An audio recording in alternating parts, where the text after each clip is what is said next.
Hello दोस्तों, कैसे हैं आप सब। आई होप आप सब बढ़िया होंगे। दोस्तों आज हम लोग सीआरपीएफ ट्रेड्समैन एग्जाम 2023 जो कि दोस्तों 12 जुलाई का आपका ऑल शिफ्ट लेकर आए हैं। फर्स्ट सेकंड थर्ड सभी के सभी शिफ्टों को दोस्तों क्वेश्चन हम लोग इसी वीडियो में देखने वाले हैं। और दोस्तों सभी के सभी क्वेश्चन हम लोग डिटेल्स में देखेंगे क्योंकि दोस्तों आपके आगामी एग्जाम यानी कि दोस्तों आपका एसएससी सीजीएल का एग्जाम दोस्तों आने वाला है। 14 जुलाई को आपका स्टार्ट है और 27 जुलाई तक चलेगा। तो दोस्तों ये वीडियो उन लोगों के लिए बहुत ही इंपॉर्टेंट होने वाला है क्योंकि दोस्तों आपके 14 जुलाई में 4 से 5 क्वेश्चन देखने को इसी में से मिल जाएंगे। ठीक है, तो दोस्तों आप लोग वीडियो को ध्यान से और लास्ट तक देखिएगा। दोस्तों वीडियो में किसी भी क्वेश्चन का आंसर आपको पहले से बता दूं तो आप लोग कमेंट बॉक्स में लिख सकते हैं। चलिए, तो दोस्तों पहला आपका क्वेश्चन पूछा गया दोस्तों, नालंदा विश्वविद्यालय कहाँ स्थित है। तो दोस्तों नालंदा विश्वविद्यालय आपका बिहार में नालंदा ज़िले में स्थित है। कहाँ पे? नालंदा ज़िले में। ठीक है, प्राचीन नालंदा महावीर इस स्थान पर संस्कृत मंत्रालय के अंतर्गत आने वाला नव नालंदा महावीर भी आजकल कार्यरत जो डीम्ड विश्वविद्यालय है। कुछ ही दूर पर दोस्तों 13 किलोमीटर राजगीर नामक विश्व प्रसिद्ध पर्यटक स्थल है जहां गर्म पानी के झरने व कुंड हैं जो प्राचीन है। ठीक है, तो इस क्वेश्चन का राइट आंसर आपका बिहार हो जाएगा। चलिए अगला क्वेश्चन आपका पूछा गया दोस्तों, चोल वंश का संस्थापक कौन था। तो दोस्तों चोल वंश का संस्थापक आपका विजयालय जो कि दोस्तों 1850 से लेकर 1870 से 71 ईसा पूर्व में शासन किया था। ठीक है, तो दोस्तों चोल साम्राज्य की स्थापना विजयालय ने की थी। उसने 8वीं शताब्दी में तंजौर साम्राज्य पर अधिकार कर लिया और पल्लवों को हराकर शक्तिशाली चोलों के उदय का नेतृत्व किया। आदित्य प्रथम विजयालय साम्राज्य का प्रशासक बनने में सफल हुआ। ठीक है, तो इस क्वेश्चन का राइट आंसर आपका विजयालय हो जाएगा। ठीक है, चलिए अगला क्वेश्चन देखते हैं। चलिए अगला क्वेश्चन आपका पूछा गया दोस्तों, पंजाब केसरी के नाम से किसे जाना जाता है। तो दोस्तों पंजाब केसरी के नाम से लाला लाजपत राय को जाना जाता है। दोस्तों 28 जनवरी 1865 से 17 नवंबर 1928 भारत की एक प्रमुख स्वतंत्रता सेनानी थे। इन्हें पंजाब के केसरी भी कहा जाता है दोस्तों। ठीक है, चलिए अगला क्वेश्चन आपका पूछा गया दोस्तों, एलोरा की गुफा का निर्माण किसने करवाया था। तो दोस्तों एलोरा की गुफाएं राष्ट्रकूट वंश के शासकों द्वारा बनवाया गया था। यह पुरातात्विक स्थल है जो भारत में छत्रपति संभाजी नगर महाराष्ट्र से 30 किलोमीटर दूरी पर स्थित है। अपनी स्मारक गुफाओं के लिए यह प्रसिद्ध है। एलोरा दोस्तों यूनेस्को द्वारा घोषित किया गया एक विश्व धरोहर स्थल है। ठीक है, चलिए अगला क्वेश्चन देखते हैं। चलिए अगला क्वेश्चन आपका पूछा गया दोस्तों, द्वितीय गोलमेज सम्मेलन में कौन कौन भाग लिया था। तो दोस्तों नवंबर 1921, ये दोस्तों 21 नहीं दोस्तों 31 है दोस्तों, टाइपिंग में मिस्टेक होगा दोस्तों, 1931 है। ठीक है, तो आप लोग कन्फ्यूज मत होइएगा दोस्तों, 1931 है। नवंबर 1931 में दूसरा गोलमेज सम्मेलन हुआ था। इस सम्मेलन में प्यारेलाल नैयर, सरोजिनी नायडू, एनी बेसेंट, मदन मोहन मालवीय, महादेवी देसाई और BR अम्बेडकर सहित कुल 31 प्रतिनिधियों ने भाग लिया था। ठीक है, कांग्रेस के दोस्तों कौन कौन से थे दोस्तों, कांग्रेस प्रतिनिधि आपके महात्मा गांधी, रंगास्वामी अयंगर, मदन मोहन मालवीय और शोषित वर्ग के दोस्तों प्रतिनिधि दोस्तों डॉक्टर BR अम्बेडकर थे। वहीं दोस्तों महिला की बात करें दोस्तों तो महिला प्रतिनिधि दोस्तों आपकी सरोजिनी नायडू थी। ठीक है, चलिए अगला क्वेश्चन देखते हैं। राउत नाच कौन से फेस्टिवल में किया जाता है। तो दोस्तों राउत नाच या राउत नृत्य कहते हैं दोस्तों, ये आपका यादव समुदाय का दीपावली पर किया जाने वाला दोस्तों पारंपरिक नृत्य है। ठीक है, और ये किस राज्य से संबंधित है दोस्तों, तो ये आपके छत्तीसगढ़ राज्य से संबंधित है दोस्तों, ये भी आपको ध्यान में रखना है। चलिए अगला क्वेश्चन देखते हैं। चलिए अगला क्वेश्चन आपका पूछा गया दोस्तों, मानव विकास सूचकांक में हर एक पार्ट में कितना का योगदान होता है। तो दोस्तों मानव विकास सूचकांक के 3 मानक हैं, शिक्षा, स्वास्थ्य और आय। ठीक है, तथा मानव विकास सूचकांक की गणना दोस्तों 4 संकेतों जन्म के समय, जीवन प्रत्याशा, स्कूली शिक्षा के अवसर वर्ष, स्कूली शिक्षा के औसत वर्ष। ठीक है, और प्रति व्यक्ति सकल राष्ट्रीय आय द्वारा की जाती है। इसकी गणना दोस्तों 0 और 1 के बीच की जाती है। ठीक है, चलिए अगला क्वेश्चन देखते हैं दोस्तों। चलिए अगला क्वेश्चन आपका पूछा गया दोस्तों, हिंदुस्तानी संगीत में कितने थॉट होते हैं। तो दोस्तों हिंदुस्तानी संगीत आपके कुल 10 थॉट होते हैं। कौन कौन से दोस्तों, तो दोस्तों बिलावल, कल्याण, खमाज, भैरव, पूर्वी, मारवा, काफ़ी, असावरी, भैरवी और तोड़ी। ठीक है, यदि किसी को यादृच्छिक रूप से एक राग चुनना हो तो दोस्तों सैद्धांतिक रूप से इसे इन थाटों में से एक में वर्गीकृत करना संभव होनी चाहिए। ठीक है, चलिए अगला क्वेश्चन देखते हैं दोस्तों। इस क्वेश्चन का राइट आंसर आपका 10 हो जाएगा। चलिए अगला क्वेश्चन आपका पूछा गया दोस्तों, अरुणाचल प्रदेश हिमालय की किस ओर स्थित है? तो दोस्तों दार्जिलिंग और सिक्किम क्षेत्रों में हिमालय पूर्व पश्चिम दिशा में स्थित है, जबकि अरुणाचल प्रदेश में वे दक्षिण पश्चिम से उत्तर पश्चिम दिशा में है। ठीक है। चलिए दोस्तों अगला क्वेश्चन आपका पूछा गया दोस्तों, आर्टिकल 13 से संबंधित कोई क्वेश्चन पूछा गया था। दोस्तों क्वेश्चन पता नहीं दोस्तों क्वेश्चन कैसा पूछा गया था दोस्तों, लेकिन ये पता है आर्टिकल 13 से क्वेश्चन पूछा गया था दोस्तों। तो दोस्तों आर्टिकल 13 को हम लोग डिटेल्स में देख लेते हैं। ठीक है। चलिए, तो दोस्तों भारतीय संविधान का अनुच्छेद 13 राज्य के नागरिक के विरुद्ध को मूल अधिकारों के संरक्षण की गारंटी देता है। यह यदि राज्य द्वारा कोई ऐसी विधि बनाई जाती है जो मूल अधिकारों का उल्लंघन करती है तो न्यायालय उसको शून्य घोषित कर सकता है। ठीक है। इसके द्वारा दोस्तों न्यायालय विधियों की सावधानियां की जांच की जा सकती है। ठीक है। चलिए अगला क्वेश्चन देखते हैं। चलिए दोस्तों अगला क्वेश्चन आपका पूछा गया दोस्तों, भारत में एग्जिम बैंक की स्थापना कब हुई थी? तो दोस्तों हम भारतीय निर्यात आयात बैंक 1982 में स्थापित एक अनूठी संस्था है, जिसकी बुनियाद में इस प्रकार की संस्था की अवधारणा और ज़रूरत को लेकर 2 दशक से संबंधित लंबे समय का चिंतन मंथन है। एग्जिम बैंक की स्थापना से पहले के 2 दशकों में औद्योगिक और व्यापार परिदृश्य में उल्लेखनीय बदलाव देखे गए हैं। ठीक है। चलिए अगला क्वेश्चन आपका पूछा गया दोस्तों, मिठाई में मिलाए जाने वाली सबसे मीठी शर्करा कौन सी है? तो दोस्तों मिठाई में मिलाए जाने वाली सबसे मीठी शर्करा आपका सुक्रोज है। फ्रुक्टोज जिसे सुक्रोज से 2 गुना मीठा माना जाता है। सबसे मीठी चीनी है दोस्तों, ये तो आप लोग जानते ही हैं। चलिए अगला क्वेश्चन आपका पूछा गया दोस्तों, प्रतिभूति कोशिका सिद्धांत किसने दिया? तो दोस्तों प्रतिभूति कोशिका सिद्धांत को पहली बार 1839 में मैथियस जैकब स्लाइडर और सियोडोर सान द्वारा विकसित किया गया था। ठीक है। चलिए अगला क्वेश्चन देखते हैं। चलिए अगला क्वेश्चन आपका पूछा गया दोस्तों, निम्नलिखित में से कौन सा लोक नृत्य अरुणाचल प्रदेश की सिर्फ विवाहित महिलाओं के द्वारा किया जाता है? तो दोस्तों रिखम्पदा लोक नृत्य दोस्तों आपका अरुणाचल प्रदेश का है, जो कि दोस्तों ये सिर्फ विवाहित महिलाओं के द्वारा किया जाता है। ठीक है। यह लोक नृत्य दोस्तों नीसी जनजाति समुदाय के द्वारा मनाया जाता है और यह सिर्फ विवाहित महिलाओं के द्वारा किया जाता है। बारदो धाम लोक नृत्य और पोपीर लोक नृत्य दोस्तों ये भी आपका अरुणाचल प्रदेश का ही है। ठीक है। 2021 तक या सीओ के अनुसार भारत की साक्षरता दर कितनी है? तो दोस्तों भारतीय राष्ट्रीय सर्वेक्षण की एक रिपोर्ट की माने तो दोस्तों साल 2011 तक भारत की कुल साक्षरता दर आपकी 73% थी। उसके बाद दोस्तों 10 सालों में यह लगभग 5% की बढ़ोतरी के साथ 2022 में 77.7% दर्ज की गई है। 2021 की रिपोर्ट के आंकड़ों के अनुसार आज देश में साक्षरता दोस्तों 77.7% हो गई है। ठीक है। आज देश की कुल साक्षरता में दोस्तों 84.7% पुरुषों की साक्षरता है और 70.3% महिलाओं की साक्षरता है ना, शिक्षित हैं। ठीक है। तो दोस्तों इतने सारे महत्वपूर्ण फैक्ट आपको ध्यान में रखना दोस्तों आगामी एग्जामों के लिए दोस्तों। ठीक है। चलिए अगला क्वेश्चन देखते हैं। चलिए अगला क्वेश्चन आपका पूछा गया दोस्तों, 2020 में गणित के क्षेत्र में रामानुजन पुरस्कार किसे मिला है?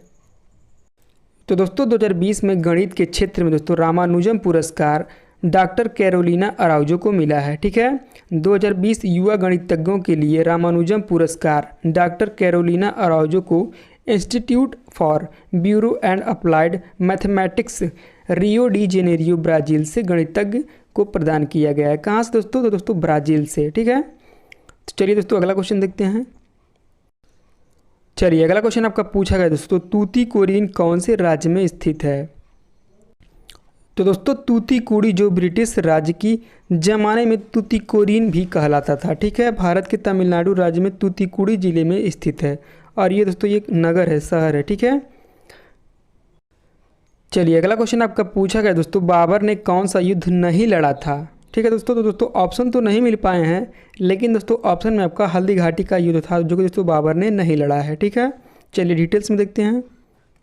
तो दोस्तों हल्दी घाटी का युद्ध 18 जून 1576 खमनोर एवं बलीचा गांव के मध्य तंग पहाड़ी दर्रे से आरंभ होकर खमनोर गांव के किनारे बनास नदी के सहारे मुलीला तक कुछ घंटों तक चला था। ठीक है दोस्तों, यह युद्ध आपका कुछ घंटों तक चला था।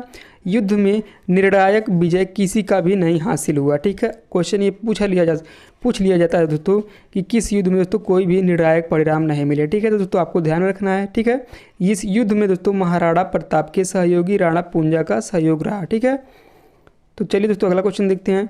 दोस्तों अगला क्वेश्चन देखने से पहले दोस्तों बाबर ने कितने युद्ध लड़े दोस्तों हम लोग सभी देख लेते हैं। ठीक है,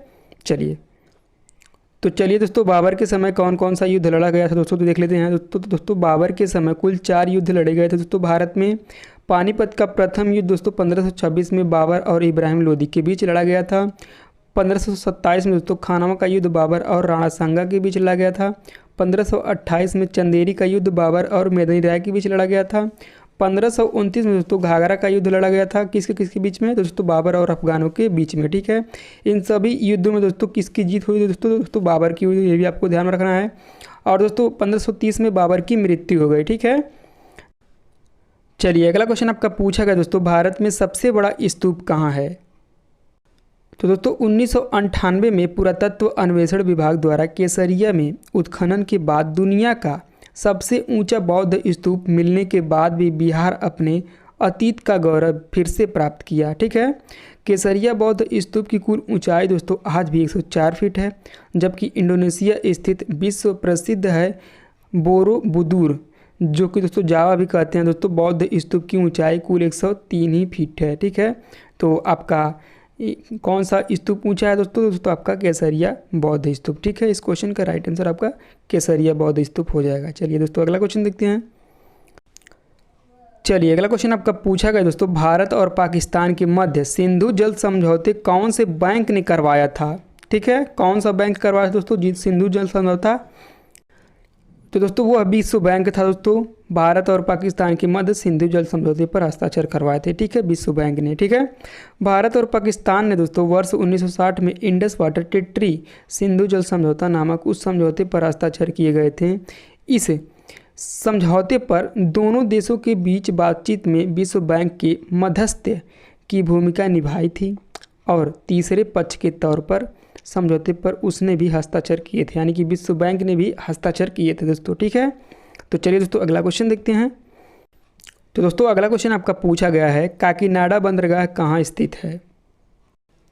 तो दोस्तों काकीनाडा भारत के आंध्र प्रदेश राज्य का 6वां सबसे बड़ा शहर है। कौन सा दोस्तों 6वां सबसे बड़ा शहर है आंध्र प्रदेश का। ठीक है, और काकीनाडा जिले की जिला मुख्यालय के रूप में कार्य करता है। यह बंगाल की खाड़ी के तट पर स्थित है। कहाँ पे, बंगाल की खाड़ी के तट पर। ठीक है, चलिए अगला क्वेश्चन देखते हैं। चलिए अगला क्वेश्चन आपका संविधान से दोस्तों पूछा गया था। दोस्तों संविधान का अनुच्छेद 15 किससे संबंधित है।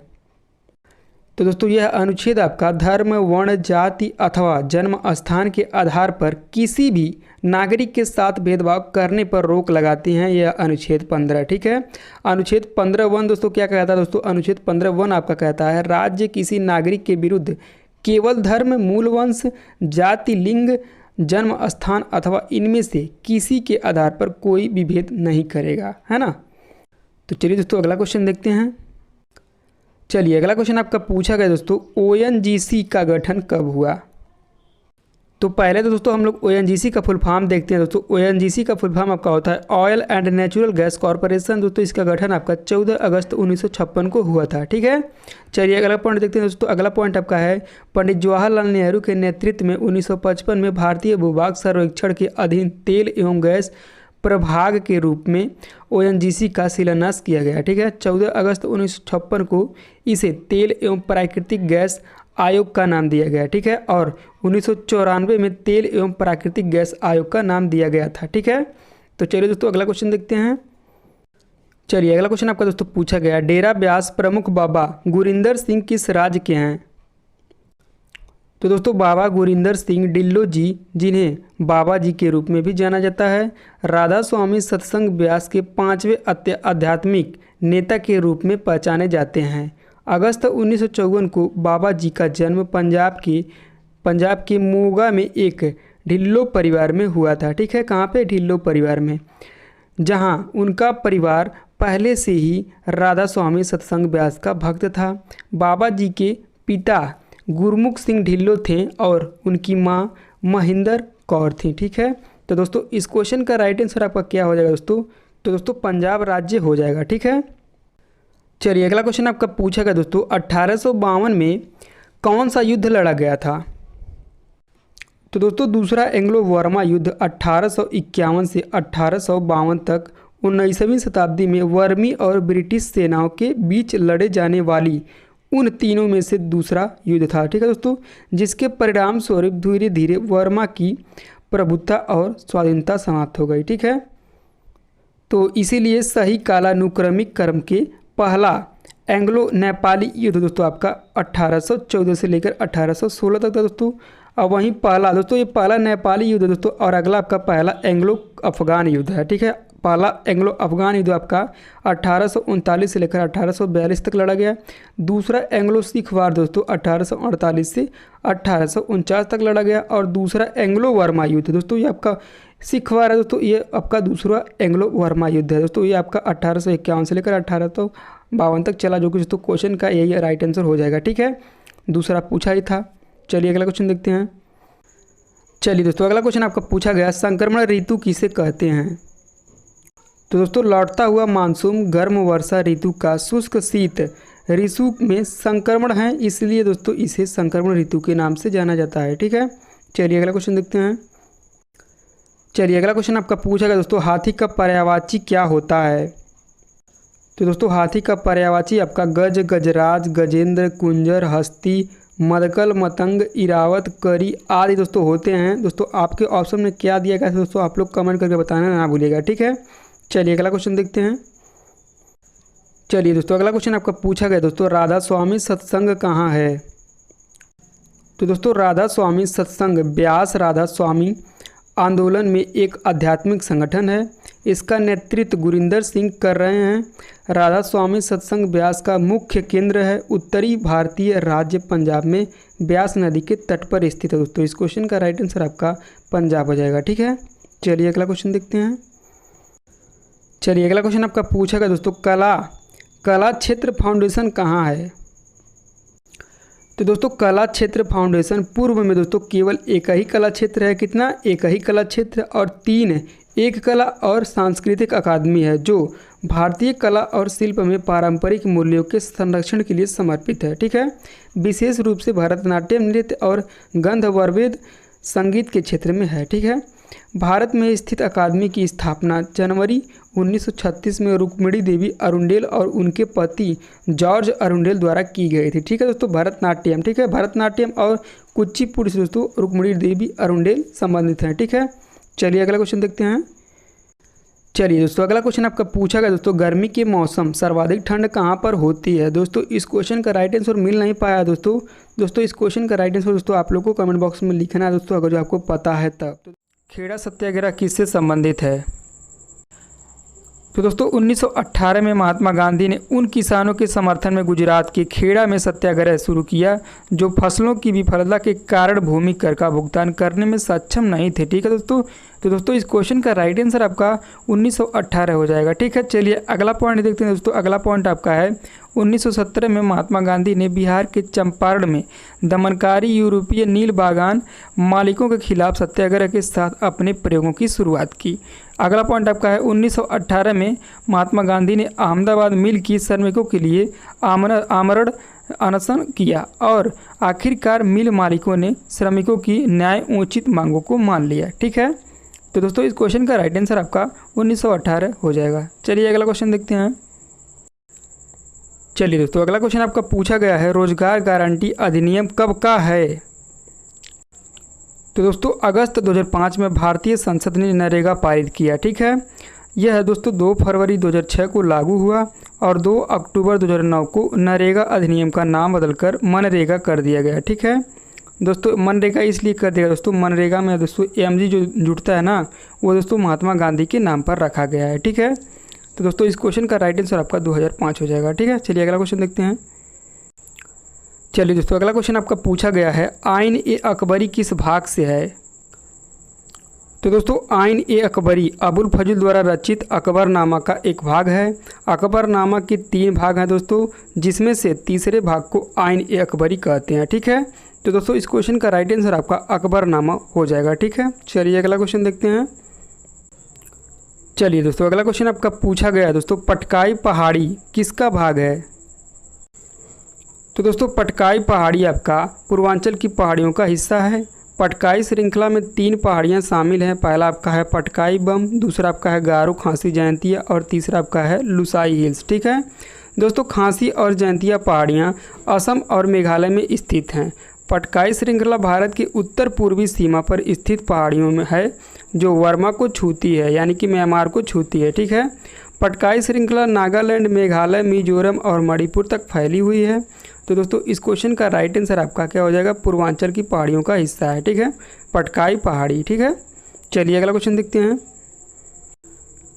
चलिए दोस्तों अगला क्वेश्चन आपका पूछा गया है, बंगाल से प्रथम नोबेल पुरस्कार विजेता कौन है?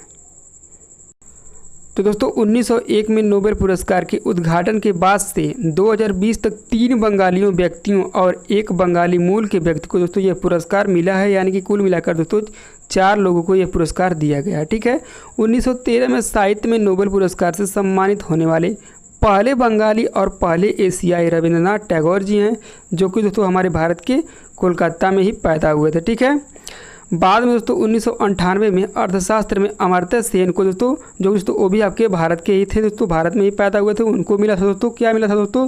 तो दोस्तों नोबेल पुरस्कार मिला था 1998 में अमर्त्य सेन को अर्थशास्त्र से। ठीक है, और 2006 में दोस्तों शांति में मोहम्मद यूनुस को दोस्तों मिला था नोबेल पुरस्कार, जो दोस्तों बांग्लादेश में वो पैदा हुए थे। और 2009 में दोस्तों अभिजीत बनर्जी को दोस्तों मिला था, जो कि दोस्तों उनकी माता दोस्तों मराठी थी और निर्मला के घर में पैदा हुई थी। ठीक है, पाटनकर और बंगाली पिता दीपक बनर्जी ने अर्थशास्त्र में यह पुरस्कार जीता है। ठीक है, तो इतने सारे फैक्ट आपको ध्यान में रखना है दोस्तों आगामी एग्जामों के लिए, क्योंकि दोस्तों आगामी एग्जाम में दोस्तों ये सभी फैक्ट आपको बहुत ही हेल्पफुल होगा। ठीक है, तो चलिए दोस्तों अगला क्वेश्चन देखते हैं। चलिए अगला क्वेश्चन आपका पूछा गया दोस्तों, 6 से 14 वर्ष के बच्चे के लिए शिक्षा का अधिकार कौन से वर्ष आया था? तो दोस्तों संविधान के 86वें संशोधन अधिनियम 2002 द्वारा 21A जोड़ा गया, जो यह प्रावधान करता है कि राज्य विधि बनाकर 6 से 14 वर्ष के सभी बालकों के लिए निःशुल्क शिक्षा अनिवार्य के लिए आपबंद करेगा। ठीक है, तो दोस्तों ये आपका मौलिक अधिकार से लिया हुआ प्रश्न है दोस्तों, और मौलिक अधिकार आपका अमेरिका के संविधान से लिया गया है। ठीक है, चलिए दोस्तों अगला क्वेश्चन देखते हैं। चलिए आपका अगला क्वेश्चन पूछा गया दोस्तों, सत्यशोधक समाज के संस्थापक कौन थे? तो दोस्तों सत्यशोधक समाज के संस्थापक आपके ज्योतिबा फूले थे। ठीक है, सत्यशोधक समाज 24 सितंबर 1873 को महाराष्ट्र के पुणे में ज्योतिबा राव फूले द्वारा स्थापित किया गया। ठीक है, यह एक सामाजिक सुधार था। ठीक है, तो दोस्तों इस क्वेश्चन का राइट आंसर आपका ज्योतिबा फूले हो जाएगा। ठीक है, चलिए अगला क्वेश्चन देखते हैं। तो दोस्तों कुछ हम लोग और संस्थापक देख लेते हैं दोस्तों, क्योंकि ये चैप्टर ही बहुत ही इंपॉर्टेंट दोस्तों, हर एक एग्जाम में दोस्तों यहाँ से क्वेश्चन देखने को मिलते हैं 99%। ठीक है, तो दोस्तों आप लोग समझ सकते हैं ये चैप्टर कितना इंपॉर्टेंट है और यहाँ से हर एक एग्जाम में पूछा जाता है दोस्तों। तो दोस्तों थोड़ा ध्यान से देखिएगा दोस्तों।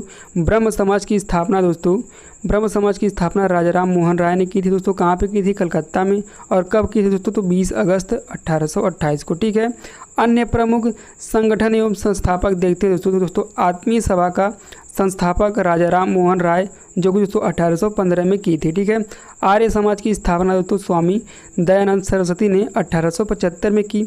एशियाटिक सोसाइटी की स्थापना दोस्तों विलियम जॉन्स ने की, जो कि दोस्तों 1784 में की। तत्वबोधिनी सभा की स्थापना दोस्तों देवेंद्रनाथ टैगोर ने की, जो कि दोस्तों 1839 में की, जो दोस्तों क्वेश्चन हम लोग देखे थे। ठीक है, तो दोस्तों प्रार्थना समाज की स्थापना दोस्तों डॉक्टर आत्मा नारायण पांडुरंगा ने 1867 में की। फॉरवर्ड ब्लॉक की स्थापना दोस्तों 1939 में सुभाष चंद्र बोस ने की। मुस्लिम लीग की स्थापना दोस्तों 1906 में आगा खां एवं सलीम उल्लाह खान ने की। और दोस्तों रामकृष्ण मिशन की स्थापना दोस्तों 1897 में की स्वामी विवेकानंद ने। ठीक है, ये भी क्वेश्चन दोस्तों पिछले शिफ्ट में देखने को मिला है। ठीक है, और सत्यशोधक समाज की स्थापना जो दोस्तों ज्योतिबा फूले ने की दोस्तों 1873 में। अभी क्वेश्चन हम लोग देखें दोस्तों। ठीक है, सर्वेंट्स ऑफ इंडिया सोसाइटी की स्थापना दोस्तों गोपाल कृष्ण गोखले ने 1905 में की। तो दोस्तों इतने सारे आपको ध्यान में रखना दोस्तों, आपके आगामी एग्जाम में दोस्तों बहुत ही ज़्यादा हेल्पफुल होगा। और आगामी एग्जाम आपका SSC CGL का आ रहा है। ठीक है, उसका भी दोस्तों हम लोग एनालिसिस करेंगे डेली। तो दोस्तों अभी तक हमारे चैनल को सब्सक्राइब नहीं किए हैं तो दोस्तों कर लीजिएगा। चलिए अगला क्वेश्चन आपका पूछा गया दोस्तों, गोटी पुआ नृत्य किस राज्य से संबंधित है? तो दोस्तों पारंपरिक लोक नृत्य गोटी पुआ उड़ीसा से संबंधित है। दोस्तों इस क्वेश्चन का राइट आंसर आपका उड़ीसा राज्य हो जाएगा। ठीक है, चलिए अगला क्वेश्चन देखते हैं। चलिए अगला क्वेश्चन आपका पूछा गया दोस्तों, ठुमरी नृत्य किस राज्य से संबंधित है? ठुमरी नृत्य किस राज्य से संबंधित है? तो दोस्तों यह पूर्वी उत्तर प्रदेश में उत्पन्न हुआ है। मुख्यतः दोस्तों लखनऊ और बनारस में मनाया जाता है। इसमें दोस्तों ब्रिज भाषा में राधा कृष्ण के जीवन पर रोमांटिक गीत लिखी है। ठीक है, और यह आमतौर पर ख्याल संगीत कार्यक्रम की अंतिम नृत्य के रूप में किया जाता है। ठुमरी के दोस्तों 3 मुख्य चरण है। पहला आपका बनारस, दूसरा लखनऊ और तीसरा पटियाला है। बेगम अख्तर ठुमरी शैली की सबसे लोकप्रिय गायकों में से दोस्तों एक हैं। तो दोस्तों इतने क्वेश्चन हमें बच्चों द्वारा प्राप्त हुए हैं जो कि दोस्तों 100% रियल क्वेश्चन है। तो दोस्तों अगर जो हमारा वीडियो आपको थोड़ा सा भी पसंद आया हो तो दोस्तों प्लीज़ वीडियो को लाइक कर दीजिएगा। चैनल पर दोस्तों पहली बार विजिट किए सब्सक्राइब करना ना भूलिएगा, क्योंकि दोस्तों मैं इसी तरह के डेली वीडियो आपको इसी चैनल के माध्यम से प्रोवाइड करता रहता हूँ। ठीक है दोस्तों, सीआरपीएफ ट्रेड्समैन का एग्जाम दोस्तों आज ही समाप्त हुआ है। दोस्तों अब आपका एसएससी सीजीएल का एग्ज़ाम स्टार्ट होने वाला है। 14 जुलाई से लेकर दोस्तों 27 जुलाई तक आपका एसएससी सीजीएल का एग्ज़ाम होगा। तो दोस्तों अभी तक हमारे चैनल को सब्सक्राइब नहीं किए हैं तो दोस्तों प्लीज़ कर लीजिएगा, क्योंकि दोस्तों एसएससी सीजीएल का भी हम लोग इसी तरह एनालिसिस करेंगे डेली। ठीक है, तो दोस्तों मिलते हैं नेक्स्ट वीडियो में। तब तक के लिए जय हिंद जय भारत।